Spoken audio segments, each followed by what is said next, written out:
Malam ini kita menyadarkan diri kita, terlebih lagi yang berceramah, jangan kau hanya sampai menyampaikan ayat saja. Hai Abdul Somad, apakah kau yang bicara itu hatimu sudah hidup? Senantiasa merasakan diri, aku orang paling hina, aku orang paling kotor, ditempelkan kening ke lantai di tempat yang diinjak tapak kaki, mengatakan bahwa aku bukan siapa-siapa.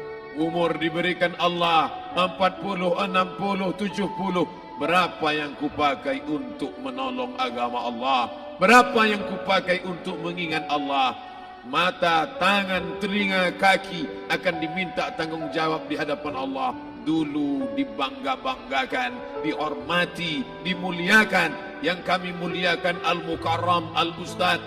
Tapi pada saat tiba masanya, yang kita bawa tak lain tak bukan innallaha la yanzuru ila ajsamikum. Allah tak menengok badan, fisik, bentuk tubuh, baju. Ini sampulnya saja. Wala ila suwarikum, Allah tak menengok rupa, wajah. Walakin yanzuru ila qulub. Hati kamu yang bersih itulah yang kau bawa menghadap Allah Subhanahu wa taala. Yauma la yanfa'u malun, harta tak berguna, wala banun, anak tak bisa menolong. Harta tak berguna, anak tak mampu menolong. Illa man atallah, kecuali orang yang datang menghadap Allah biqalbin salim, dengan hati yang bersih, hati yang tulus, hati yang memercikkan cahaya iman, hati yang bersih dari hasad, busuk hati, sum'ah, riya, takabbur. Itulah yang menolong di hadapan Allah Subhanahu wa taala. Apa kata Imam Ali radhiyallahu an? An-nasu niyam. Semua manusia waktu hidup itu tidur. Bapak tidur, ibu tidur, saya tidur. Semua orang waktu hidup itu tidur. Falamma matu, ketika dia mati, disitulah dia baru terjaga dari tidur panjang. Saat Israel mencabut nyawa, ditarikkan adalah satu centapan yang kuat. Disitulah kita baru terjaga dari tidur panjang. Betapa aku meninggalkan salat, betapa aku tak berzakat, betapa dulu kekuasaan. Aku lulus umur 30, pensiun 58, 28 tahun, apapun tak pernah kubuat untuk agama. Sibuk membesarkan anak, sibuk mengurus warisan. Anak pun tak ingat dengan kita, karena kita lupa menanamkan pendidikan agama di dalam otak kepalanya. Harta yang banyak tak sempat menolong agama Allah.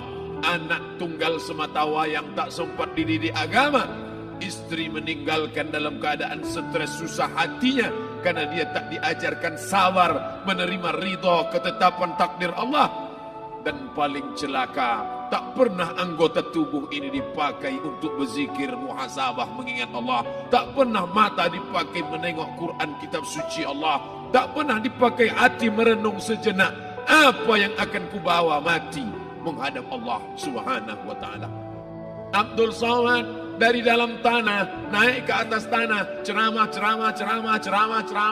masuk balik ke dalam tanah. Yang kau bawa apa? Baju koko tinggal, peci tinggal, pakaian kehormatan tinggal. Yang kau bawa kain tidak berjahit, disobek, kerak. Itu yang akan menyampul kulitmu, yang selama ini kau dimandikan, dibersihkan oleh ibumu dulu 60 tahun yang lalu. Sampai masanya kau lupa kapan kau dimandikan dulu. Sekarang ruh melihat, disebut dia ruh karena dia raha ya ruhu ruh, seperti aroma semerbak yang datang pergi hinggap. Ruh sampai masanya dia datang masuk ke dalam jasad. Ruh sampai masanya dia pergi meninggalkan jasad. Malam ini dimuliakan Al-Mukarram Haji Abdul Somad LCMA. Kenapa Abdul Somad ini dimuliakan? Karena ruh hinggap sejenak sebentar, sampai masanya besok pagi dia ruh keluar dari dalam tubuh ini. Anak yang katanya ayahku sayang, istri katanya kaulah abang, sampai masanya mereka tak lagi mau mendekat. Rumah itu saya yang buat, saya yang mengukurnya. Tapi begitu ruh sudah keluar dari badan, tidak satu pun semeter, sesenti, sejengkal, sehasta ada tempat di rumah itu untuk jenazah bernama jenazah Abdul Somad. Mana kawan, sahabat, andai tolan, anak menantu, teman sekantor, semuanya pergi meninggalkan. Yang tetap dibawa, kalau pernah kaki melangkah salat berjamaah di masjid, kalau pernah tangan mengusap kepala anak yatim, kalau pernah tangan mengucap subhanallah. Nanti di akhir tausiah kita akan berzikir, munajat, muhasabah diri, berdoa, mengenang apa yang akan kita bawa menghadap Allah Subhanahu wa taala. Datang malaikat membawa kain kafan dari cahaya, akan menyambut ruh yang mulia. Hadis riwayat Ahmad bin Ambal dalam kitab Al-Musnad, turun malaikat berlomba-lomba membawa kain putih dari cahaya, menunggu ruh akan keluar. Ruh menetes seperti embun di ujung daun. Daun tidak bergoyang, ranting tidak patah. Ruh menetes pelan turun ke dalam kain kafan, dibawa malaikat ke pintu langit. Tak sabar mereka menyambut. Inikah dia yang selama ini berjamaah? Berapa banyak yang masyhur terkenal di bumi, malaikat tak mengenal dia. Ini roh siapa? Tapi ini bukan LCMA, dia bukan ustaz, dia bukan ulama, tapi imannya dalam, kekuasaan dipakai menolong agama Allah. Rohnya keluar di bawah, semua malaikat mengucapkan salam. Inilah orang yang selama ini kami tunggu-tunggu, catatannya sudah lama. Setiap pagi petang malaikat subuh membawa catatan namanya, malaikat malam membawa catatan namanya. Kami merindukannya. Begitu orang-orang yang masyhur di langit tapi tak dikenal makhluk bumi. Tapi ada sebaliknya, yang rohnya disentapkan, ditarik malaikat dengan begitu tarikan yang sangat kuat. Nabi bertanya saat Isra Mi'raj kepada mereka yang sudah mati ribuan tahun yang lalu, apa yang kalian rasakan? Yang satu mengatakan seperti tebasan pedang di tempat yang sama beratus kali. Yang satu mengatakan seperti kambing yang dikuliti hidup-hidup. Yang satu mengatakan seperti mata kail pancing ditarik dari kulit yang basah. Maka kita berdoa setiap selesai salat, Allahumma hawwin alaina, ringankan kami ya Allah, fi sakaratil maut, di saat sakaratul maut yang amat sangat menyakitkan itu, di saat malam pertama di tempat yang gelap, di tempat yang tak pernah diimpikan oleh orang, tapi kita tetap melewati dan merasakannya. Perlahan-lahan cacing tanah, ular-ulat kalajengking akan menggerogoti kulit yang selama ini dimandikan, selama ini dipakaikan sampo yang mahal, selama ini dioleskan pelembab yang lembut. Tapi ternyata sebelum roh keluar jasad, setelah keluar, dia hanya akan menjadi santapan cacing tanah, hancur berkeping hari demi hari. Yang pertama kali membusuk adalah mata, karena dia berisi cairan. Cairan ini mengering, busuk dan berlubang. Lalu kemudian usus sebulan di dalam tanah, mulai dia menggelembung masuk angin dan dia meletus pecah.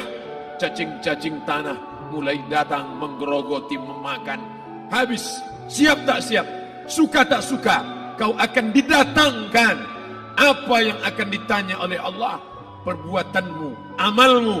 Faman ya'mal mithqala dzarratin khairan yarah. Sebesar biji sawi, sebesar ujung rambut, kau aniaya orang, kau makan titik puluh keringatnya.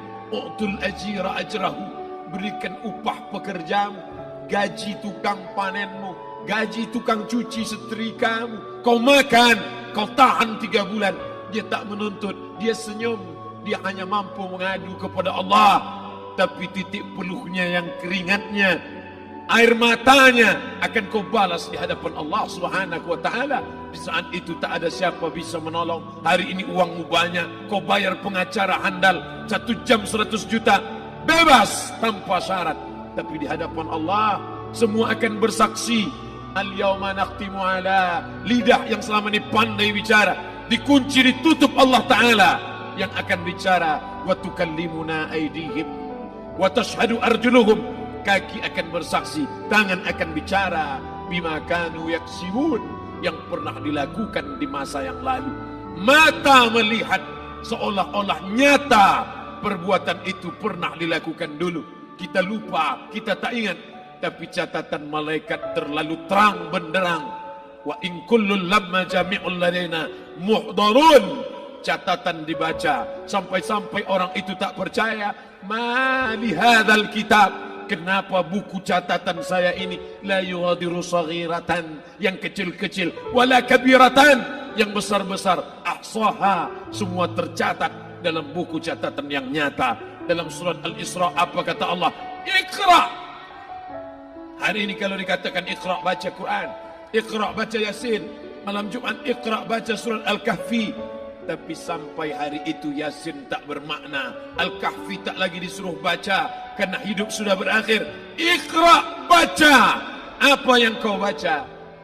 Kafa binafsikal yawma alaika hasiba. Baca buku catatan amal. Sampulnya dosa, isinya dosa. Catatan kakinya dosa, sampul penutupnya dosa, bibliografinya dosa. Sampai ia pun tidak percaya, kenapa aku hidup hanya dosa saja. Saat itu dia mendengar teriakan azab, saat itu dia menyaksikan pekikan teriakan sakitnya siksa. Rabbana, ya Tuhan kami, farji'na, balikkan lagi kami ke dunia. Rabbana, ya Tuhan kami, absarna, mata kami sudah melihat azab. Wasami'na, telinga kami sudah mendengar sakitnya, pekikan, teriakan, jeritan. Farji'na, balikkan lagi kami ke dunia. Na'mal salihan, kami ingin amal saleh. Kami ingin bantu masjid, kami ingin sekolahkan anak yatim, kami ingin muliakan fakir miskin, kami ingin bantu panti jompo. Farji'na, balikkan lagi kami dunia. Kami ingin salat tahajud, kami ingin tahiyatul masjid, kami ingin puasa sunnah. Saat itu penyesalan tak lagi berguna. Na'mal salihan, kami ingin amal saleh. Andai kau beri kami tenggat waktu ya Allah, laula akhartani, kalau kau beri aku waktu, ila ajalin qarib, aku tak minta hidup 1000 tahun. Ila ajalin qarib, sebentar saja kau hidupkan aku ya Allah. Di situ orang baru tahu apa yang pernah dilakukan dulu, yang di masa lalu. Tak ada cara lain kecuali malam ini kita bertaubat, taubat nasuha, mandi, solat sunat taubat. Ma min muslimin yuznibu zamban, ada orang silap, khilaf, buat dosa, salah. Siapa yang tak pernah salah? Sedangkan datuk moyang kita Adam pun salah, tapi dia mengetahui, sadar salahnya.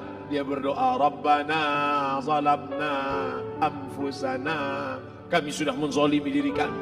Wa illam taghfir lana, kalau kau tidak mengampuni kami, wa tarhamna, kalau kau tidak merahmati kami, lanakunanna minal khasirin, kami termasuk orang yang rugi ya Allah. Maka malam ini kita bermunajat kepada Allah, berdoa, mengenang masa lalu, bergelimang dosa, besok tak akan kita ulang. Kita minta ampun kepada Allah Subhanahu wa taala. Astaghfirullahalazim, astaghfirullahalazim, astaghfirullahalazim.